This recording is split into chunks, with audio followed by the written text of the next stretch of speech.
Good evening, everyone. We are so glad that you are here with us. Hopefully we are live on Facebook and some of us are gathered here on Zoom. We are grateful tonight to have the Reverend Dr. Jennifer Harvey with us that will be doing a Q&A with us. Just a little bit of background. Back in July, the 1st of July, we had a urge as a church to respond to the shooting of George Floyd, and a way to respond as a community and grow in our journey of anti-racism. And so many of us joined in reading the book Raising White Kids. And so we gathered as a group and we have been reading through that over the past couple months. And so we wanted to really prioritize the participants who have been on this journey, reading the book, doing the work of self-reflection, of tough conversations. And so we have all those participants with us on the Zoom call, and we still wanted to share this conversation with the larger church at Broad and our whole viewing community, because we know this is such an important conversation to have. And so we just want to jump right in. And I do want to make sure one thing is working correctly, because I'm not sure if it is.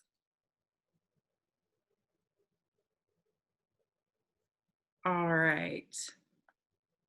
Okay, I think we are all set. I just wanted to double check. So thank you for your patience. And I just want to read a little bit about the Reverend Dr. Jennifer Harvey. She is a professor of religion at Drake University, where she also serves as faculty director of the Cru Scholars Program.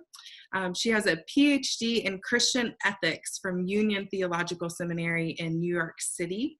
Her work primarily focuses on racial justice and white anti-racism.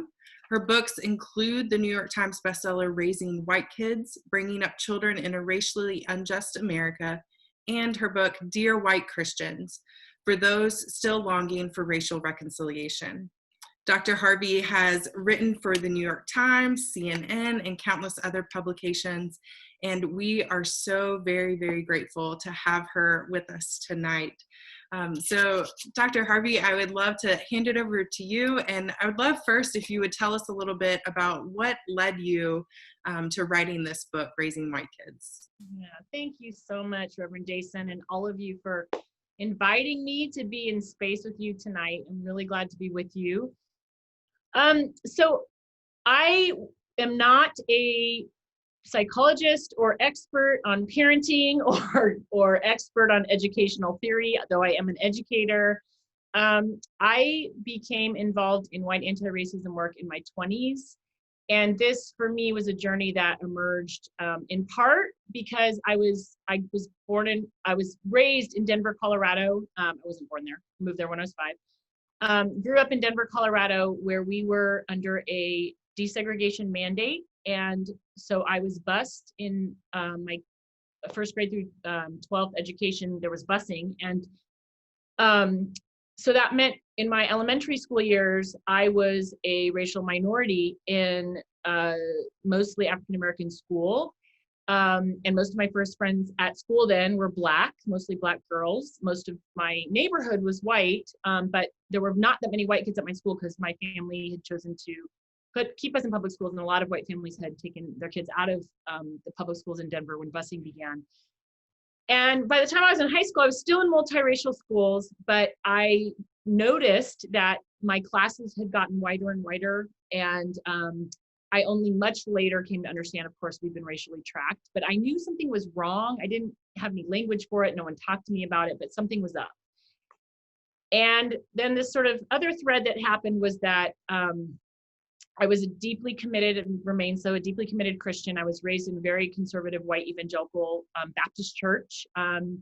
Grew up believing deeply God is love. And by the time I got to college, started wrestling with what God is love meant relative to questions of economic justice and racial justice and all kinds of things. And I found the work of James Cone, who wrote Black Theology of Liberation, who basically, from whom I learned, of course, God is love, which means God is a God of justice. And if God is a God of justice, then God is Black, because, African Americans are the subjugated of the subjugated in the United States of America. And while that was theologically just like transformative for me, the other thing that did was teach me profoundly that, oh, that was racism that I experienced growing up. That's what Cone offered me, was this theological way to understand what I had experienced as a white kid in public school education in Denver, Colorado. So off I went to Union Seminary, where I learned very quickly that showing up as a white woman saying God is Black was a little bit problematic. And many of these amazing men and women there said to me, okay, but you don't get to quite talk like that. What does it mean that you're white? And that community really gave me a call to really understand what whiteness meant in my life as someone committed to racial justice. And I've been doing that ever since. But what happened was, as I've tried to do that faithfully and with all the mess and mistakes that I will continue to make, I was engaging a lot of predominantly white church communities around 2013, 2014, when, of course, in August, Michael Brown was killed in Ferguson. And I found myself in a lot of spaces with lots of white Christians who were saying to me, I'm getting this. I realize we've got to amplify and activate in ways we have never done before. And how do we talk about this with our kids? How should we be talking about this with our kids? And I thought, oh my gosh, I have a 3-year-old and a 5-year-old. How am I talking about it with my kids? And I started looking around and realized there was nothing out there for white kids, and realized that while I was doing some things for them and with them, I hadn't thought intentionally about it very much, other than just being my adult self I was being. And so I took a deep breath and got really, really vulnerable and decided I needed to publicly sort of say, what might this mean? What does it look like? Because it is just different in white families than it is if you're the families whose children are being targeted. And so that's how the book was born. So that's how I got here tonight. Thank you for sharing. That's definitely a powerful testimony. And I know we've spent a lot of time in our group kind of talking about how this is a journey, this isn't something that's just going to happen overnight, that it takes that practice, that kind of learned resiliency that you talk about in the book. But I don't want to take up a lot of time. I want to get to folks' questions. And I'm just going to jump right into a big question, because this was one that a lot of people were kind of asking and sending in. And I think a lot of our viewers outside of who's on this call will appreciate this question, but a lot of curiosity about what to do about school, what to do about the school system in which our children are a part of. What about private school? What about public school? In Charlotte, Mecklenburg, schools are the most segregated school system in our state. And so it is a deep, deep issue, has been. I graduated from Charlotte Mecklenburg schools years ago, and it was the same story then. So it is a deep problem here in Charlotte. And so I know a lot of us as parents are kind of questioning and wrestling, what do we do as far as exactly where our kids go? What do we do to make a difference kind of systemically within the whole school system? But could you just speak a little bit to that to kind of get us started, and we'll go to some other questions from participants after that. Probably one of the most difficult and rawest questions to just kick us all right off. We're right? Just jumping right in, So I guess I want to preface everything I'm saying with real clarity that I would never presume to tell any parent what they should or shouldn't be doing with their child relative to any number of things, including their education, and especially as an outsider to a community.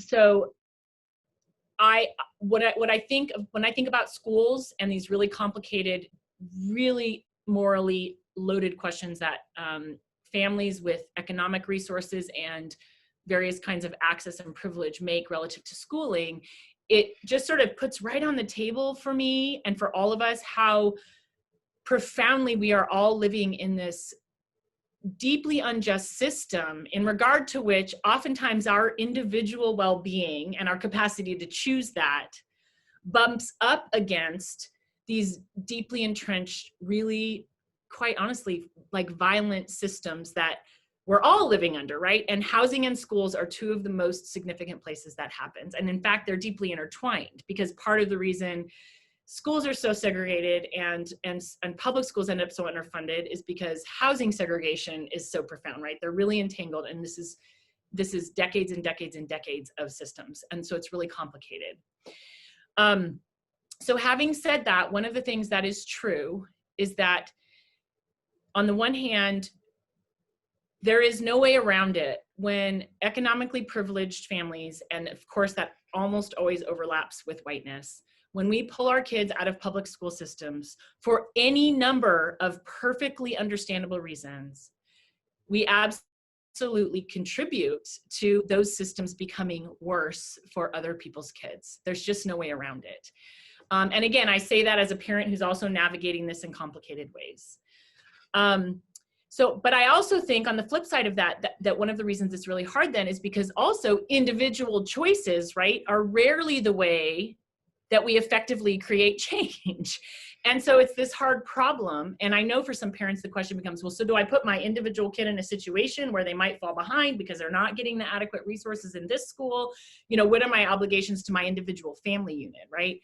And so I like to, first of all, encourage families to know that there are really profoundly thoughtful organizations like Integrated Schools, which is a national internet forum connecting parents, and especially thinking about how to help white parents not only understand how to effectively still participate in public school systems with their families, their children, but are also trying to amplify the message that a lot of times, the rhetoric we inherit when we move into a neighborhood is, oh, the public schools are bad, which is one of the most pervasive ways we talk about racism now, is we call some schools bad.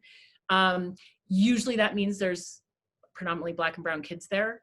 And so I really like to invite parents to just know that if they really want to make thoughtful choices about that plugging in with others who are doing that can be a really powerful way to do that. And that to me is sort of a starting point that doesn't maybe lead to an answer for you all in your district or me in my district, but that there are collectives of people trying to think about how do we, across racial lines, improve and resource public schools for everybody's kids. So that those of us who have the means to pull our kid and say, I'm gonna make the best choice for you, aren't faced with this really difficult problem, and instead we can go, oh, there's ways I can plug in so that I can make a choice for my child that also then is like puts my child's well-being in the same pool as the well-being of other people's children. And so that's how I like to think about it, and I'm trying to sort of journey with it in my own life as a parent. Thank you for that. And could you, just for some clarity, because I do realize that I know we've been wrestling with this as a group, but for some of our viewers, would you mind providing kind of like a definition of what you mean by whiteness? And just so we can, I probably should have started with that question, my apologies. But would you just speak to that of kind of your understanding of what is whiteness? What is this ideology of whiteness that you're speaking about that we'll continue to speak about tonight? I'll try and describe it, which is probably better than trying to give a definition, because I mean, when I say whiteness, I'm thinking about, so those of us that are racially identified as white, whether we want to be or not, right, or get racialized as white, because of the way that our racial identities interact with and come out of histories in the United States that are both like national histories, but are also very local histories, right? So in Des Moines, Iowa, where I live, segregation and economic divestment from Black communities powerfully got underway in the 40s, and it continues to this day. That has created like dominance in Des Moines, Iowa, where I live, economic dominance, political dominance, social dominance by white people, even good white people, whether we want to be dominant or not. And when I talk about whiteness, one of the things that whiteness is, I think, is this phenomena that emerges when those of us who are white or privileged in those ways, we end up spending a lot of time around other similarly privileged white people for whom those realities that low-income people, some of whom are white, and Black and brown people live with every day become more and more abstract for us, more and more disconnected from us. And there's like cultures and an ethos that often even emerges around white people when we're in families and collective space, because when you are participating in an unjust system, you learn the behaviors of that system, even if you don't know that's what you're learning. And so many times we go on to perpetuate white cultures, right? That are oftentimes cultures that really put a premium on complying with whiteness and white structural racist systems. And so it's like this phenomena that ends up sort of forming us morally, and even forming our embodiment, forming how we make eye contact, forming how we think. Again, a lot of times without us even knowing it. Like our kids learn it really, really young. And so it's a very immoral phenomena, but it's not a phenomena that we are, any individual one of us, usually responsible for having caused. And so we have to sort of learn to choose against it. And that takes not only work, but it also requires learning some things that we literally were never taught. Right. It's like Ibram X. Kendi, who says like it's raining on us and we don't even know. Yeah. And I'm in a fishbowl and I don't know what the shape of the bowl looks like because all I know is water. Right. No, thank you for that. That I know that it's often for many of us white folks a new, and sometimes we're just coming into encountering that and understanding what that is. And I think that is crucial to understanding our own racial identity. I'm going to call on Melissa Jesse, one of our participants. She has a great question for us tonight. Thank you, Jessica. So probably about the same time that we started this book discussion, I myself and then our family, my husband and 2 kids, just definitely started doing a lot more. I was reading a lot more, trying to do a lot more anti-racist work. So we started talking more about current events with our children, and we have an 8-year-old boy and a 10-year-old girl. And we were reading together as a family, the Ibram X. Kendi and Jason Reynolds Stamped as well. And through reading that and talking more about current events, my husband and I came to notice that, our 8-year-old definitely seems to look at things through an all or nothing lens. Like people are either good or they're bad without any overlap. I know some of that's probably developmental, but if I'm honest, I struggle with that myself with certain things sometimes. So just even, do you have any advice for how to navigate that with children? How to, for example, he would learn something about someone in history and be like, oh, they're bad, or he'll ask, is that one good or bad? And it's like, well, they did some good things, some bad things, but I'd love if you have any advice on navigating that. Oh my gosh, thank you for that question. And my kids are 9 and 11, and so I totally resonate with that question. The way I try to talk about this with my kids, because I do think that sort of good or bad binary thinking, it partly is developmental for sure, but it's actually a developmental tendency that actually exists for a long time. Because like I work with college students, and we know even like with 18, 19-year-olds developmentally, there's this very stark, like you're either, a sellout or you're a revolutionary, and I don't say that to sort of be flippant. It's just, but it is sort of this developmental, sort of nuance that only comes with growth and maturity over time.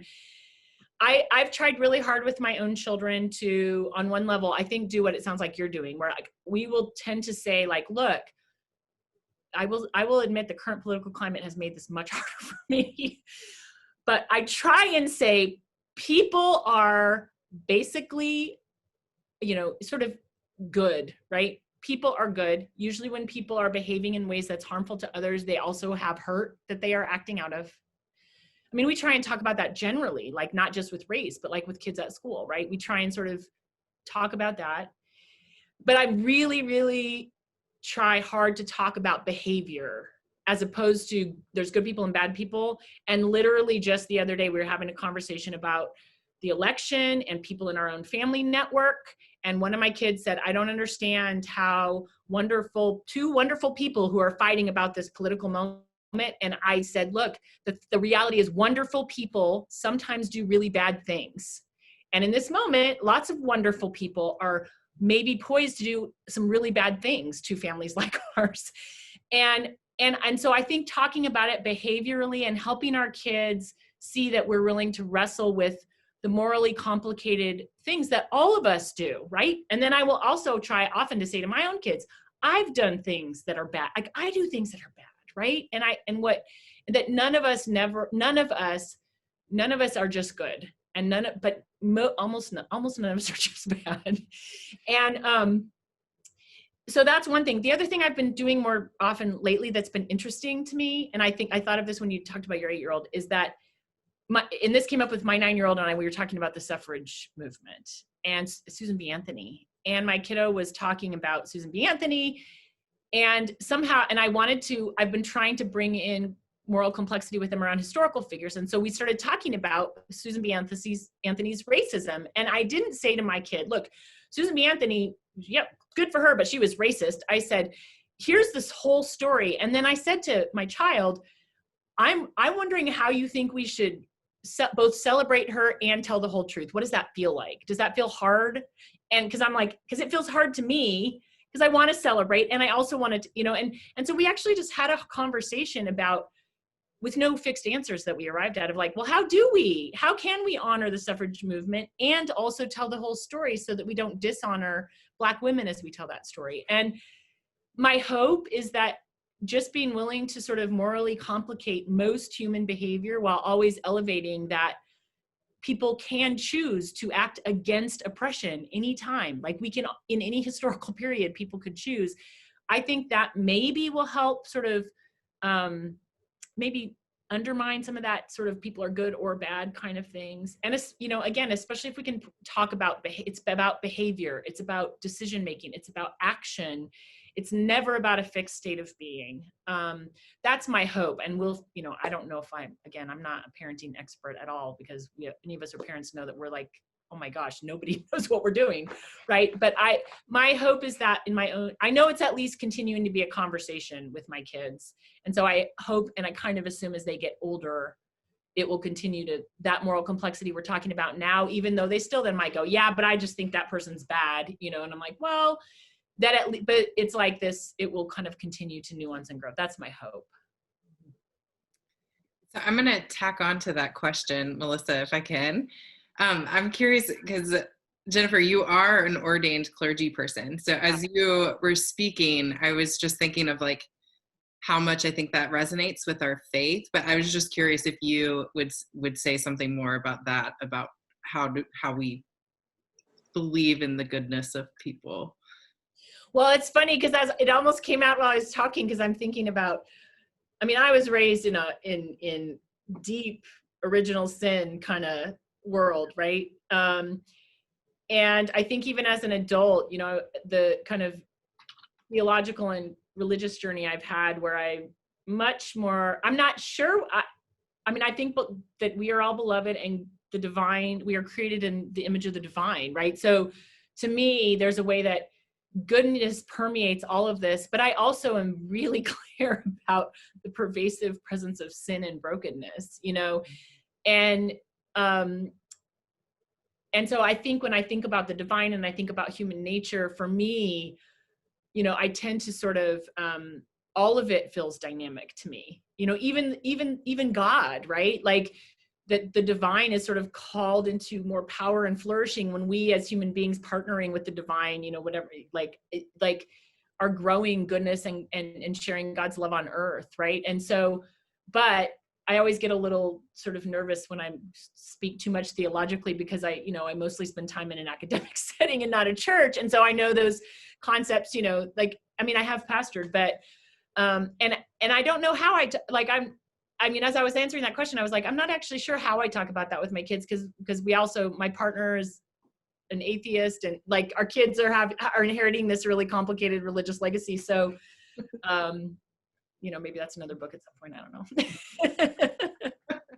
No, thank you for sharing on that. Amy Jo, did you have something to chime in with? Well, I just was, sitting here thinking that all of this, as parents of children, and being that we're doing this book study in a church, and most of us are Christians, that we came together as this study as a group of people in a church, is just the whole concept of good and bad drives me crazy anyway. But helping children understand that they're created by God, and that there's good in that, and that we are God's creation, and that we're basically created to be good, and that we all make bad decisions, but that doesn't have anything to do with who we are as people.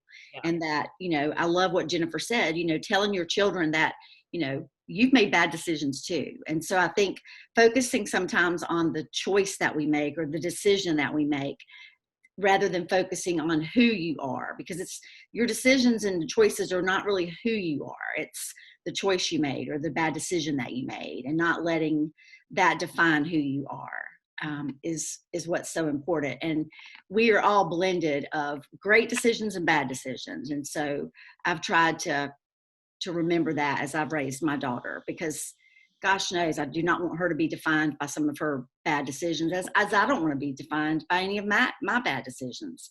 My favorite quote is like, please don't judge me by that chapter you're walking in on right now in my life, by any means. So I just love what both of y'all, all of y'all have said. Can I make one response to that? Would that be okay? Yeah. I think there's a really interesting connection point between what you just said and the phenomena of whiteness, and one of the biggest parenting fears out there when it comes to race, which is we can't talk to our kids about this because we don't get it correct and right, and so we're going to screw it up, and so it's better not to say anything this time, maybe next time.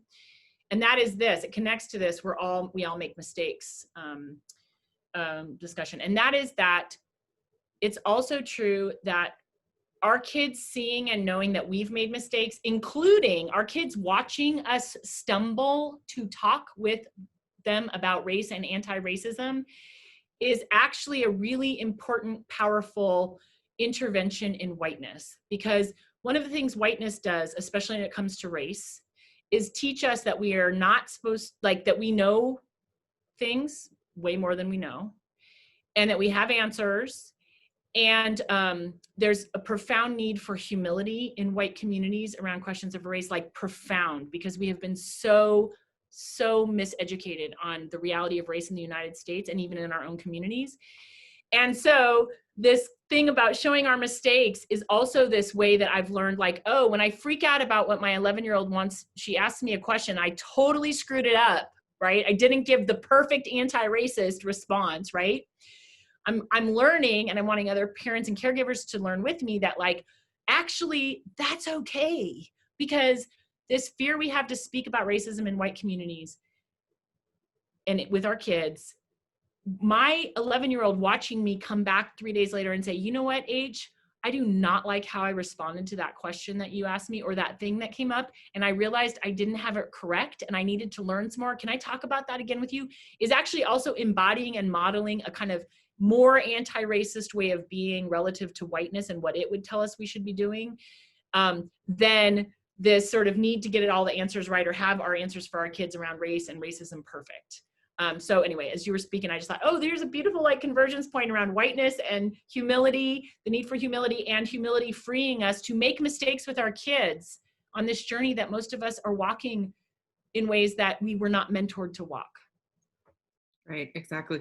That's why I think that the faith community, it does give us tools for this anti-racism journey, because we know that humility is part of our call, and we know that grace is the foundation of our faith, and so recognizing how grace can inform the way that we interact in these situations, I think, is so crucial. I'm gonna jump to Betsy Scott, who's gonna question for us.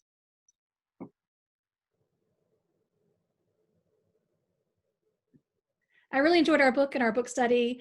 And even this is my 1000th Zoom call in this pandemic season, I still forget to unmute. Sorry, guys. But speaking of humility, I enjoyed our book study, and I really thought about how humbling it was for me that as much as I've learned, I still have so much more to learn.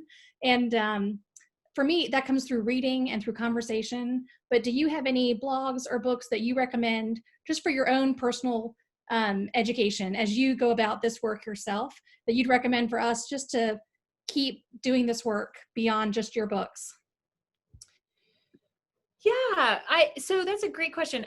So it depends a little on the terrain that you're interested in. But so like in terms of like those of us doing parenting and caregiving journeys, I think some of the resources out there, like there's an amazing website called Raising Race Conscious Children that I love because it's a multiracial space, which I think it's really important and valuable for those of us that are white and working on these things to be really engaged as often as we can in multiracial conversation. And so that space is amazing because they part of their blog, parents will write blogs about actual conversations they've had with their kids around all the things, right? And so I love that resource. And Embrace Race is wonderful. It's an interracial couple that does this also similar kind of forum space, embracerace.org. That's fantastic. And so in terms of that world, I think those are important, much more experts there than my work because they actually like have degrees in psychology and these kinds of things. But I also am realizing in my own journey, it's like I will also be learning for the rest of my life. And one of the most important things I've done in my life and continue to try and do actively is to seek out, like, I'm trying to really commit to making sure that when I'm reading media and breaking news and reading analysis of what's going on in our country, I'm mostly reading journalists of color and scholars of color and activists of color. Habits for me around just like reading sort of white liberal kind of analysis or even more conservative analysis, like those are patterns I learned a long time ago. And I've had to realize that I need to consciously choose different news sources. And a lot of times those folks are writing in mainstream publications, right? But instead of reading, if I only have time to read 10 minutes, I'm going to read Charles Blow and I'm going to read Brittany Cooper and I'm going to read so many of the public voices from Black and brown communities that are helping me understand what's going on in our country right now. So that's something I highly commend, a practice I think white people really should commit to, whatever venue you're on. So like I try and follow people on Twitter. I kind of hate Twitter, but I'm there and just enough to kind of follow. Like that's where I get the most access to Black and brown writers is through Twitter. But so like it's almost like a spiritual discipline to be very conscious of where I'm getting my news. And I find that then I'm understanding things in such different ways. And of course, right now, I mean, Kendi's book is really, really amazing. And another amazing book is Austin Channing Brown's book, I'm Still Here, Black Dignity in a World Made for Whiteness, I think is the title. It's so good. And especially for those of us in church spaces. And like Austin Channing Brown writes on Twitter all the time. Like you can just read what she's writing, and she has a blog, and so just like, seeing what kinds of sources that the internet through the amazing productivity and creativity and commitment of Black and brown experts in our nation, we should avail ourselves of that because it will also help us be better parents on all of this too, as well as better citizens, I think. Thank you. Jennifer, thank you for that plug. You didn't even know it, but we are actually, many of us in this group have decided to keep reading, and we are reading Austin Channing Brown's book. Oh, right now you are? We are. Oh, God, she is like, oh, good. I'm so glad. It's a really, I mean, it's so beautiful and so painful, but it's such a gift to the world that she wrote that book. Yeah, so our group is actually starting tomorrow, but if anybody wants to register for it and sign up, send me an email. We're happy to add more folks. It's an important book to read, and Yes. we were fortunate as a church to have her come speak about 2 years ago. Yeah, so I've been talking about bringing back that video and all of us watching that as well. Yeah. I got to meet her once, and I was like, would you sign my book? She's amazing. She's awesome. Well, thank you for that.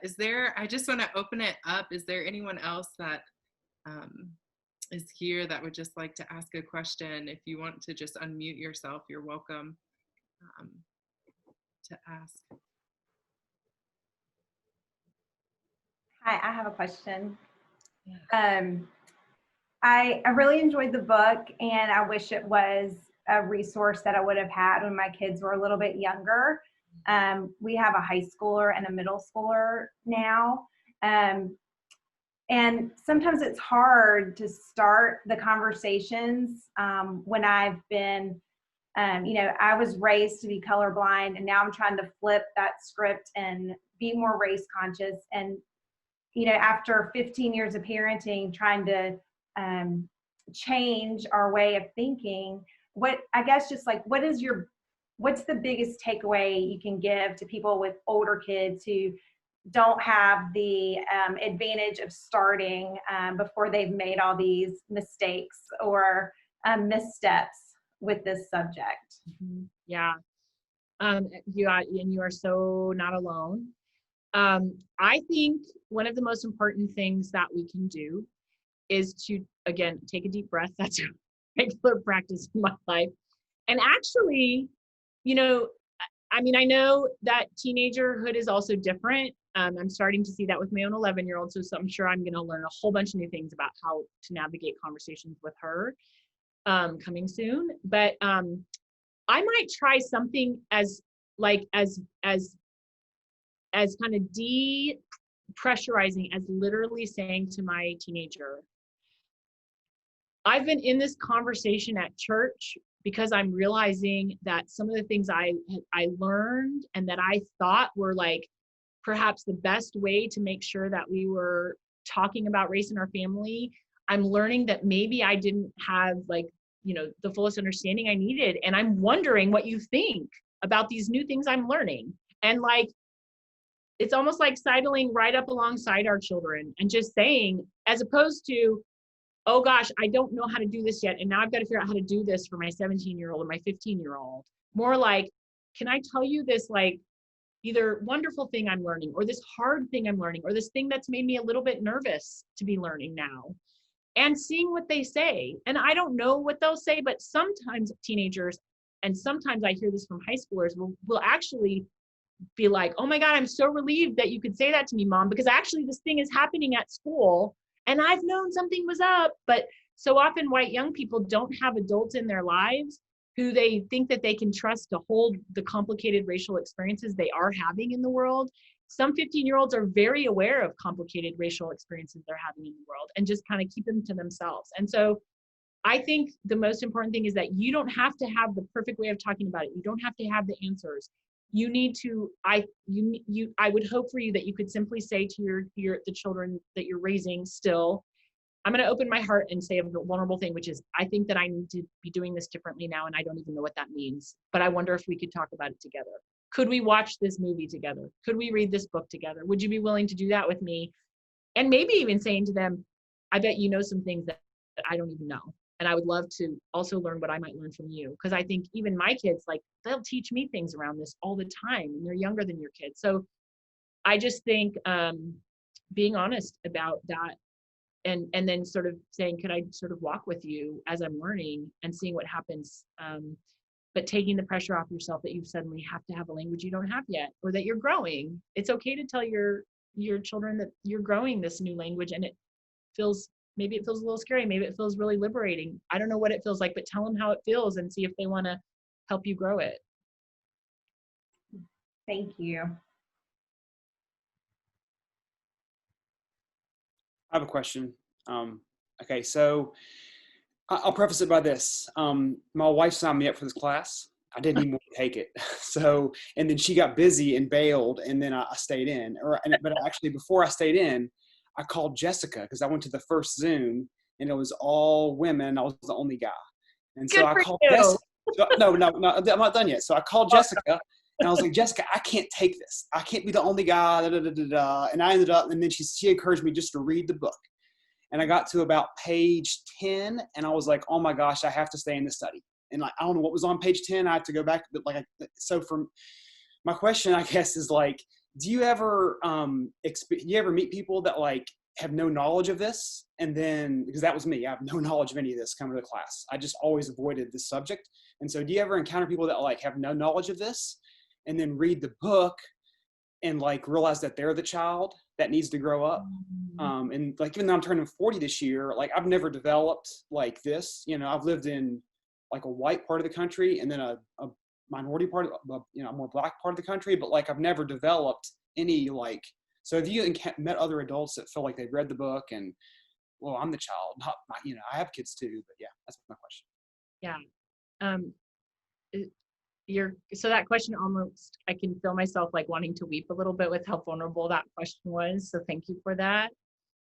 And actually, yes, I realized when I started writing the book, probably about halfway into the book, actually my agent at the time kept calling it a parenting manual. And I kept sort of resisting that a little bit and being like, don't call it a parenting manual like this. And about halfway into the book, I realized part of my like not liking it called that was I was realizing it really wasn't a book that was like telling parents how to do this thing that they could just operationalize. That I was also writing to myself. I was writing, though I had developed some of those things because of the journey I had starting in my 20s, I was also writing the book that I wish had been present to parent me as a child, because a lot of the work that I struggled through in my 20s and 30s, I wouldn't have had to struggle through if it had been there prior. And I realized I have had numerous parents say to me, I am realizing that even as I'm trying to learn to parent my kids around this, I'm actually having to parent myself.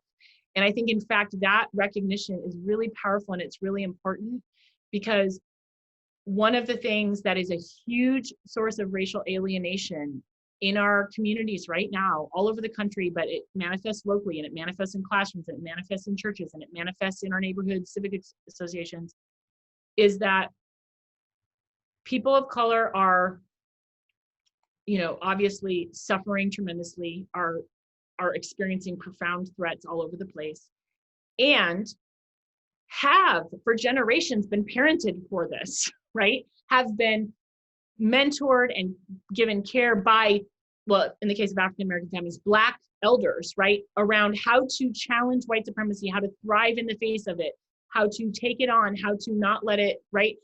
And we have not been parented in this way. And so, and what happens is for Black and brown communities, the possibility that white people really don't know this stuff is just so unbelievable that the only conclusion becomes, well, they just must hate me, right? It's like this profound source of racial alienation. And part of what I realized when I was writing the book is like, no, actually, yes, there's sort of like chosen willful ignorance. And there's also these legacies where we literally did not get what we needed. And so we are actively needing to parent ourselves while we try and parent the next generation. And that is really, really hard. And so, the developmental piece in the book around white racial identity development, part of the reason I ended up putting it in there, even though the publisher at one point was worried it was a little too dry theoretically, but I was like, adults need this. Pastors need it.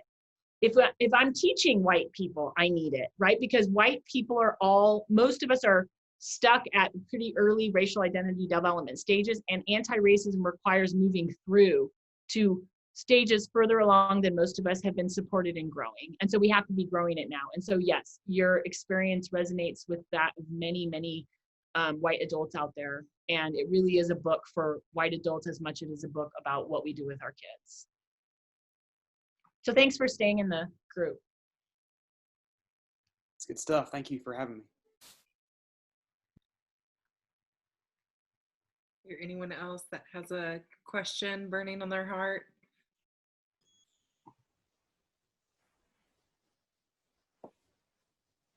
I see someone unmuted. I don't know if that was a mistake. Valerie, you're on mute. I'm wondering if she's having tech difficulties. Valerie, you're unmuted, but we can't hear you. Oh no. Valerie, do you want to type your question to us? We have a chat. If you want to send us if you want to type our question, if there's somebody else that has a question, you could jump in and then we'll come back to Valerie.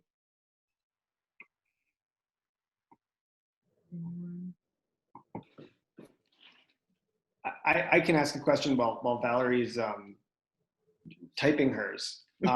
So I did not want to follow Michael on that very deep question. This is more tactical. I have small children; they're 3 and 5. In your chapter on what does resistance look like, there was a a part that really jumped out at me that I put a little star next to it, and I was like, oh, I need to ask her about this. So you talk about how so much of parenting and schooling focuses on teaching children how to follow the rules. And then we run up a cultural, we run against a cultural tendency to be colorblind when we're trying to see and name race. But, you know, there's this tendency to conform, and we're trying to teach our small children to follow the rules and listen to their teachers and do the right thing, which is usually following the rules. You know, how do I introduce that concept with my pre-elementary school age children, that you don't always follow the rules, or is it too early for that? You know, I'm even struggling with it for myself, as you can probably tell, but I'm just, I don't know how to like really navigate that. Maybe you've experienced it. Yeah. You know, so I don't know you know, it's hard for me to sort of imagine a scenario with a 3-year-old, like in the abstract, right? Where one would teach that, right? You don't have to always follow the rules. In these scenarios, you wouldn't, right? But I can imagine scenarios where we would engage with maybe not quite a 3-year-old, but 4 or 5, again, kind of like morally complicate rule following around real life situations, right? So for example, okay, I'm going to give a really benign, bizarre example. I don't know if this will work, and then I'll give a real life example from my own family. Let's say, for example, I don't, you know, you're not supposed to, in the lunchroom at school, you're not supposed to share food, right? You're not supposed to pass food around. And let's pretend we're not in COVID either, because then there's other reasons for that rule right now. But let's take that away. You're not supposed to share food from your lunchbox. And somehow you discover your kid's talking about, I'm just making this up, but like, oh, there's this kid at school whose lunch, there's not enough food in their lunchbox, right? The school rule is you don't share your food, but they recognize they have a classmate whose lunch is never adequate. Is that ever a time that you break the rule? You know, I don't know, but that might be in it. Like, there are things our kids do encounter where the rules that they are told to follow, which tend to be kind of absolutist, we might notice they bump up against them when they're noticing other moral values that come into play. And the way this played out with my younger kid, I might have talked about this in the book, but we were really struggling with this, you know, back in like 2015, with the way that following the law was always being talked about, and then around the question of immigration and migration, right? And how that was playing out and has continued to play out. And we were struggling with, like, yes, we teach our kids to follow the law. Like, you're supposed to follow the law. And so then we heard our kids saying, well, there's laws around crossing borders, right? And I was like, oh. So we said, okay, so we need to actually talk about why people cross borders when they're not supposed to. I need to tell you that if I was fleeing war and your safety as my 5-year-old was at risk, if I didn't cross a border, I would do it, because your safety in a case where the law was keeping you unsafe would be more important to me than actually following the law.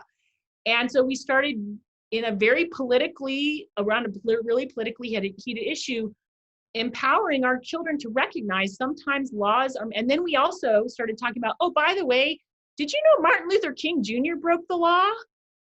Like, we valorize him, right? But do we teach our kids he was a lawbreaker who went to jail? Because my kids still, even at 9/11, they'll talk about, oh, people that go to jail, they're criminals, right? And I'm like, oh, but remember Martin Luther King and Rosa Parks, they went to jail because they broke the law. Like, again, not to undermine in an absolutist way there, of course, the importance of following rules and laws most of the time. But if we underdevelop our kids' capacity to challenge authority, it will be very difficult to support them in saying to a teacher at school, we need to talk about the whole part of the suffragette movement, not just the part where white women got the right to vote, but the part where they really harmed Black women in the process of doing so. So I think really young and around really mundane things our kids experience, noticing when there are times we all break the rules sometimes. Like, and I'm not talking about like, okay, sometimes we speed when we shouldn't. No, we shouldn't speed. But like when there's a prevailing moral value that makes it a good idea to push up against a rule, actually being okay amplifying for that that for our children, especially for white kids for whom rules and law and order almost always work in the interest of racial injustice. And we need our kids to be rule breakers sometimes. So I would start with mundane things they might bump into in their own lives and see what happens. And when I'm 5, 6, 7, I think you will find more opportunities to probably continue to grow that conversation with them.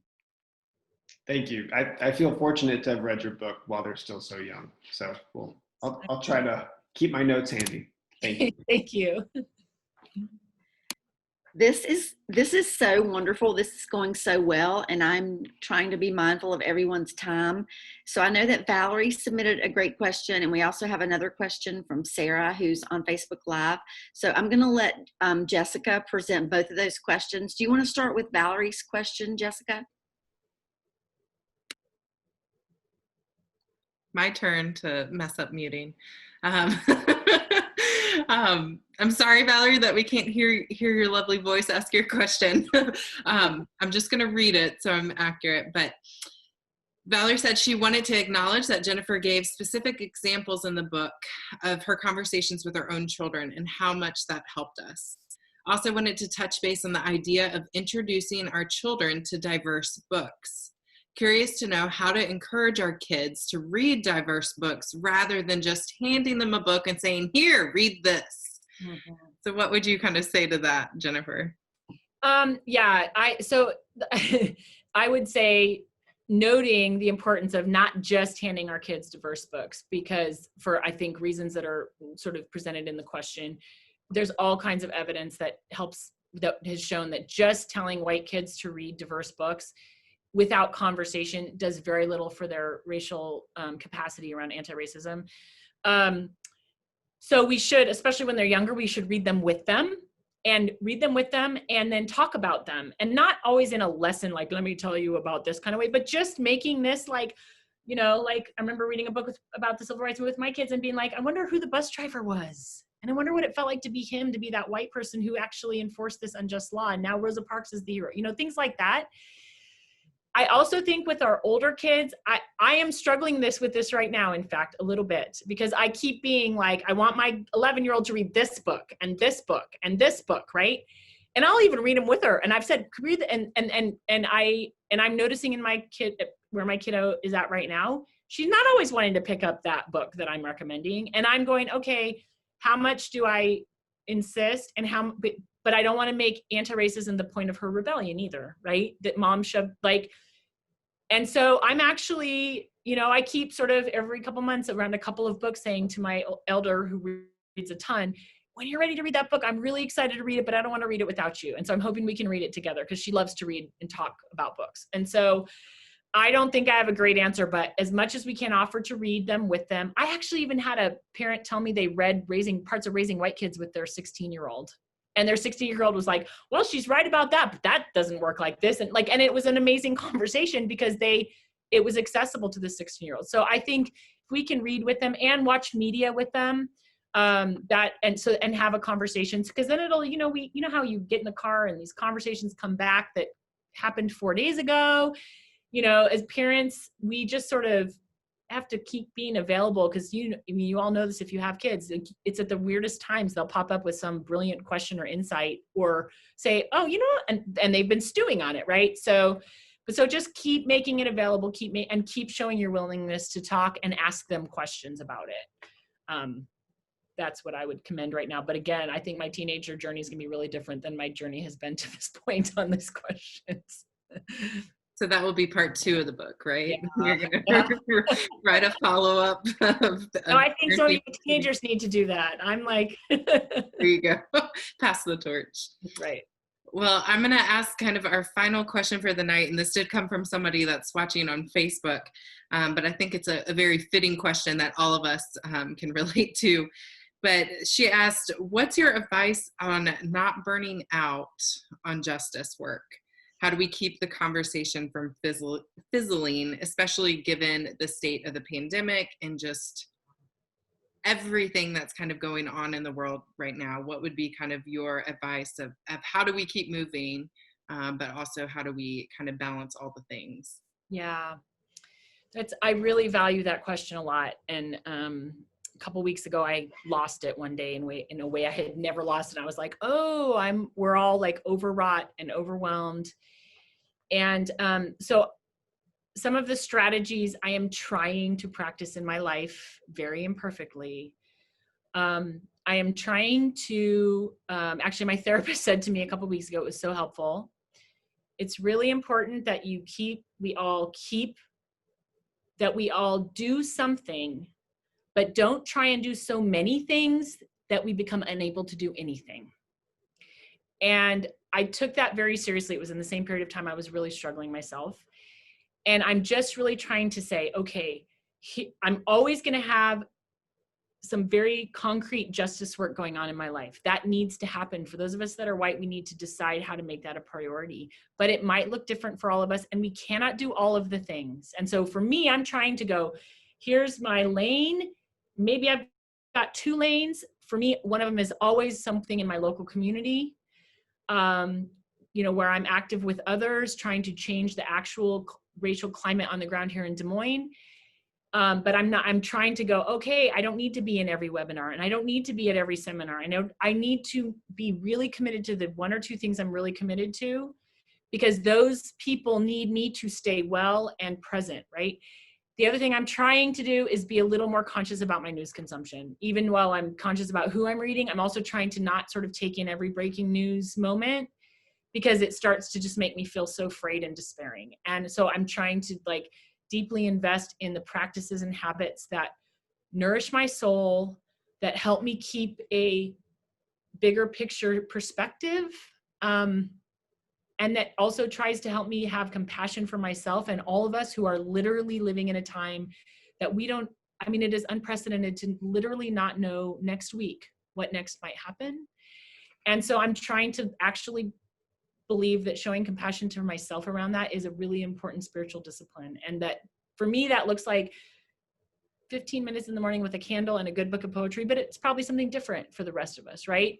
Sometimes it means a bath, sometimes it means a glass of really good red wine. And going, okay, and sometimes I need to, at 6 o'clock, I really need to just go home and play with my kids and go to bed early, and so I can do these 2 things really, really well that I am called to. And we all have a call, but none of us can sustain maxed bandwidth. And Black and brown people in this country need us to stay in this. So we have to be selective so we can do it well and not bail out. And we need to love each other up. We need to love each other up.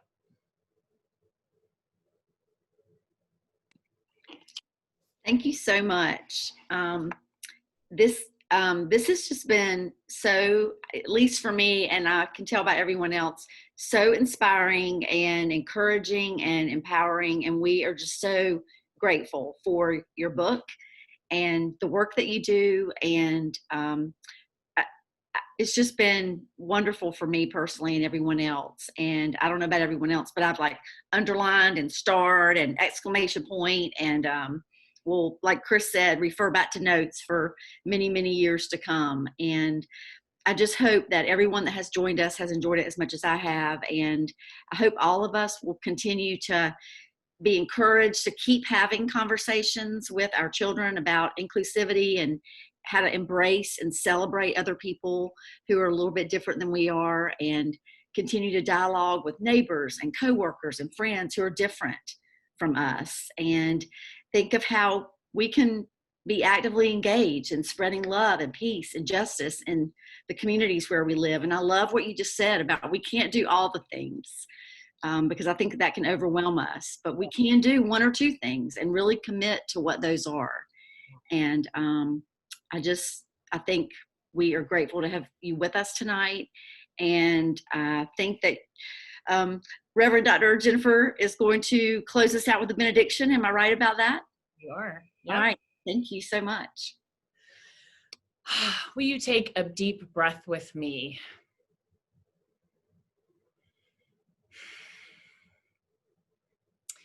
Infinite, loving, divine one, you created us in belovedness, and you move through us as we attempt to be faithful in creating belovedness across this land, our communities, our neighborhoods, our denominations, our nation, the world.